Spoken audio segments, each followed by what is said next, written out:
जुन्याच रोटेशन पद्धतीने आरक्षण सुरू ठेवण्यासाठी राज्यभरातून याचिका। नव्यानं रोटेशन लागू केल्यानं आरक्षणाचं उल्लंघन झाल्याचा याचिकेतून दावा। मुंबई उच्च न्यायालयाच्या निर्णयाकडे सर्वांचं लक्ष। मुंबईमध्ये दुबार मतदान टाळण्यासाठी बीएमसी ऍक्शन मोडवर। मुंबईमध्ये पालिका अधिकारी घरोघरी जाऊन करणार तपासणी। मुंबईमध्ये तब्बल 11 लाख बोगस मतदार असल्याचं समोर। नगर परिषद नगरपंचायत मतदानासाठी उत्स्फूर्त प्रतिसाद। बहुतांश ठिकाणी सरासरी 70 ते 75% झालं मतदान।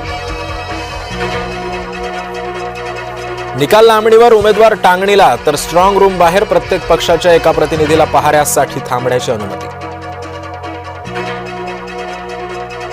21 डिसेंबरला एमपीएससी गट ब ची पूर्व परीक्षा। निवडणूक निकाल आणि एमपीएससी परीक्षा एकाच दिवशी। एमपीएससीच्या परीक्षेवर परिणाम होण्याची शक्यता।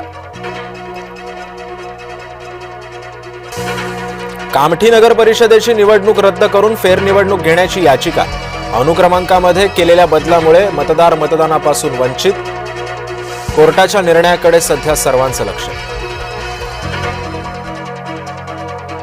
बीएमसीसाठी भाजपमध्ये इच्छुक उमेदवारांची भाऊ गर्दी। मुंबईतील 6 लोकसभा क्षेत्रातून तब्बल 1800 जण इच्छुक।